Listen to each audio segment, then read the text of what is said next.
So, back to Europa League action for Aston Villa, and I'm looking forward to it, mate. It's going to be nice for you to get back down to Villa Park. Indeed, yeah, it'd be good to get there. Right, let's have a chat about the game then.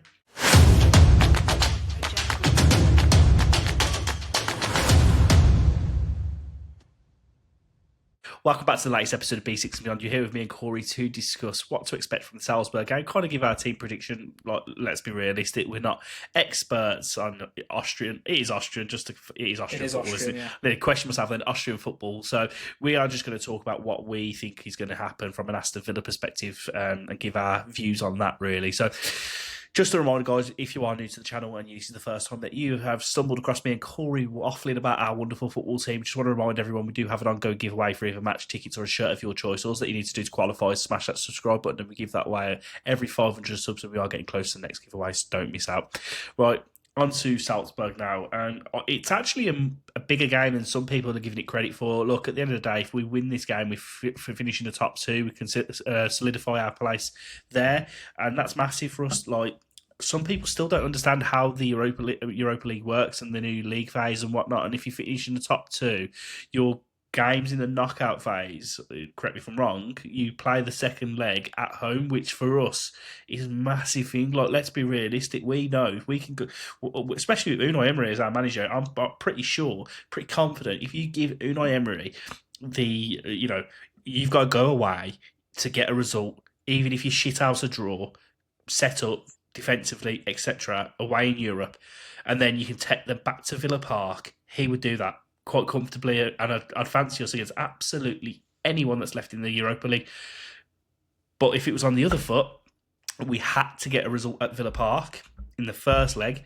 Some team's going to come to Villa Park, set up defensively like how we would, potentially try and shit out us at Villa Park, take it back to their place. I think we might struggle with that and find that a little bit more difficult.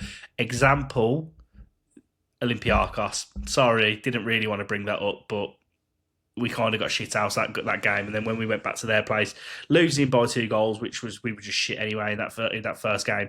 But it was just the tie was done and dusted, weren't it? Realistically, so I just think it is a massive thing for us that if we do finish in the top, the top two.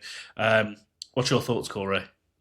Yeah, I completely agree. I think, listen, with the news over the last sort of week and a half of injuries and stuff, it's made it a more difficult position, shall we say, in terms of me and you were both saying, obviously, after sort of Fenerbahce, it's like, right, we need to be winning against Salzburg, get top two, that sort of thing. And now you look at it and say, with Tielemans obviously not being able to play in the game, he's now out with injury. Obviously, Douglas Luiz, if he does come in, he's not going to be able to play anyway until the knockout stages. So all of a sudden, you're looking at that and saying, do we really want to risk Onana? Probably not.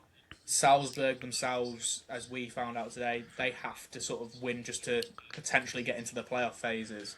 So it's not going to be a complete rollover. I think if Salzburg hadn't have won last week, it would have been a lot more comfortable and we could have sort of put out a second team and Salzburg wouldn't have really gone for it either because they've got nothing to go for. Obviously, the important thing is for us as players don't get injured, but like you say, bringing teams back to Villa Park, you'd always fancy us, even if we were 1-0 down from the first leg, you'd fancy us to be able to overturn that.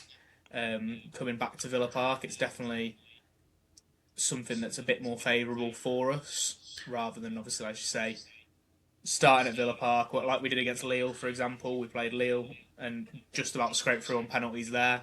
And that was obviously because of a sort of a last-minute equaliser from Matty Cash. And to be fair, we probably should have won it in extra time, but as you say, when you're going away for that second leg, it's a whole different ballgame. Especially if you've got a game in between, which we will have a game in between. It's massive.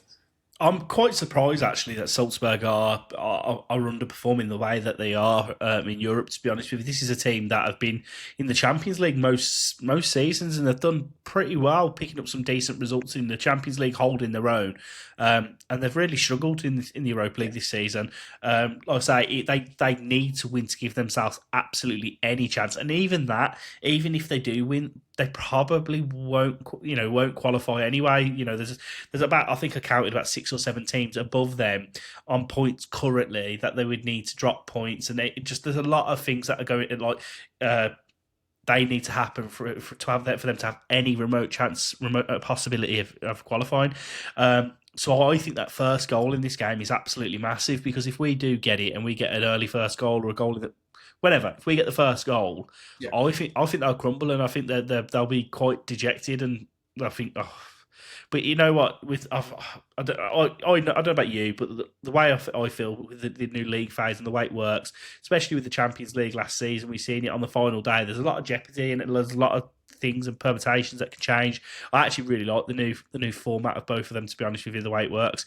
So you're going into the final day, and a lot of things can change. So it'll be interesting on the night, and I think the main thing that will drive the results of it for me is potentially our team that we set up with.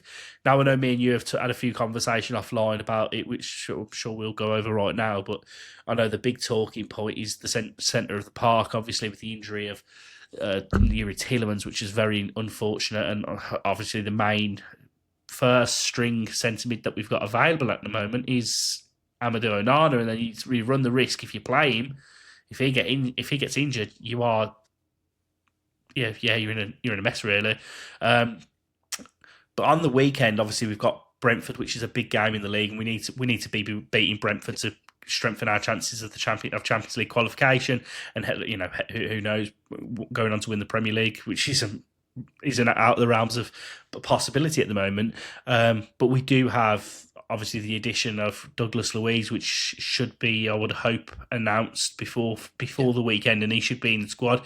And to be honest with you, I would not be surprised if he starts, which might sound harsh on Lamar Bogarde, because he's played very well when he's come in. I know he's had a couple of blips, but you got to think Douglas Luiz is an experienced player, and he probably fits the role of what Yuri Tielemans is vacating a little bit better.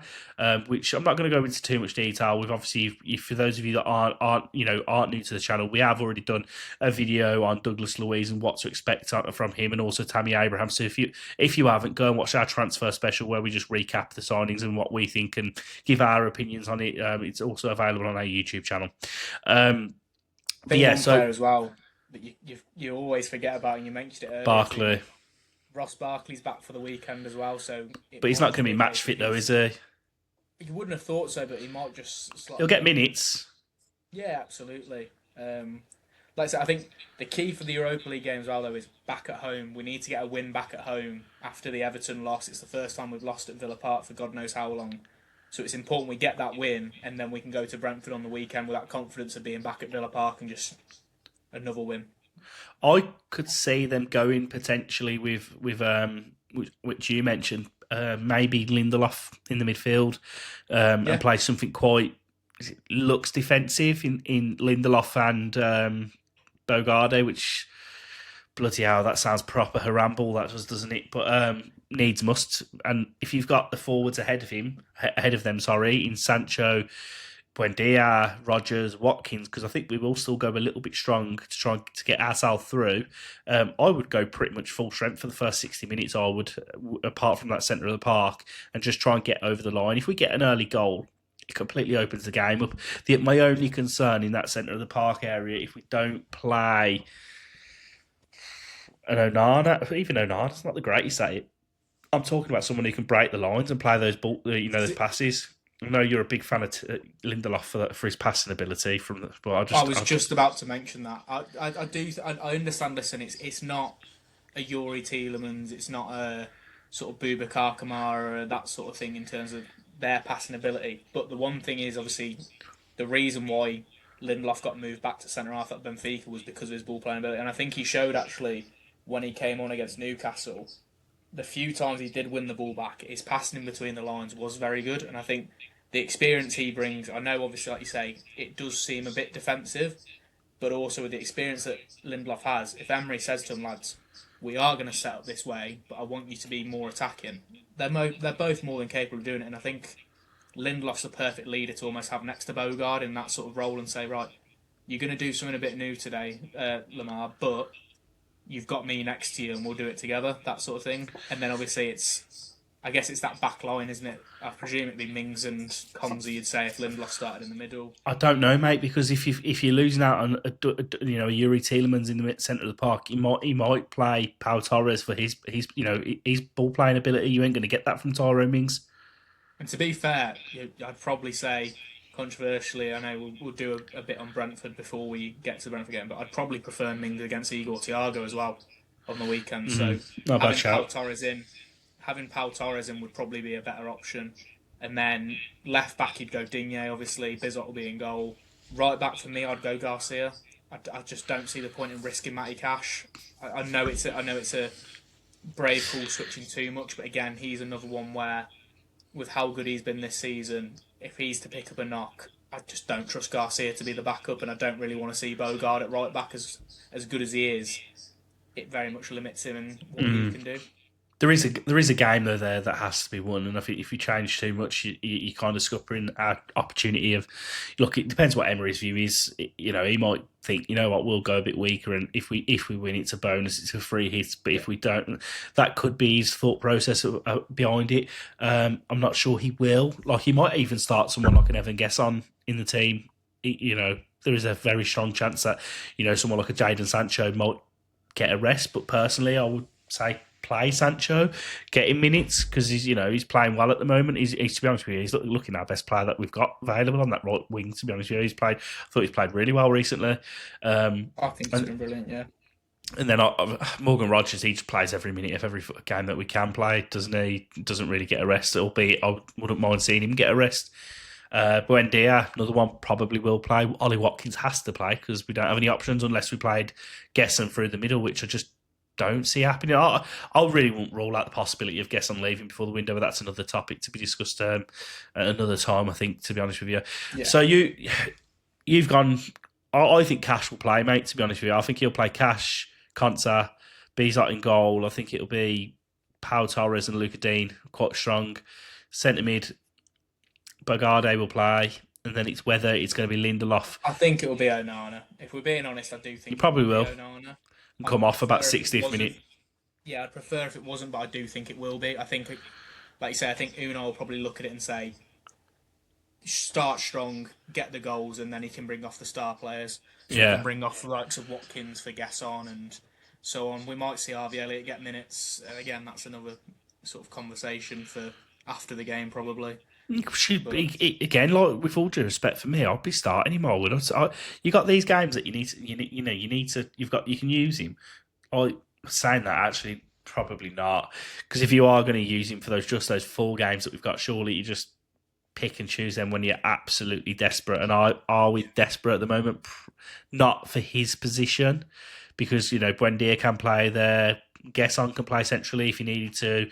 Sancho could probably do a job central. Rogers can do a job central. So we've got options that can cover that role. I don't think he'll start. But then if he doesn't start, why would you bring him on? Yeah, true. For me, surely if you're going to use him, you're going to use him for a big portion of the game. I think it will be Watkins up top, as we've just said. I think it will be Rogers.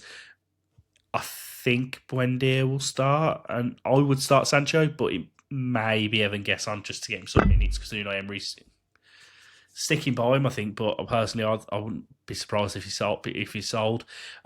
What's your score prediction for the game, Cory? I'm going to say, I'm just looking now that they've only played one game back since Christmas, Salzburg. I'm going to say 3-0 to Villa. Seems a bit optimistic. I'm going to go for a 2-1. That might be a little bit pessimistic, but try and temper my expectations, because it just depends on score. I always struggle to do scoreline predictions, to be honest with you, but especially for the Europa League games, because you haven't got a clue what you're coming up against, or a clue what you're going to be playing either. So it's very difficult.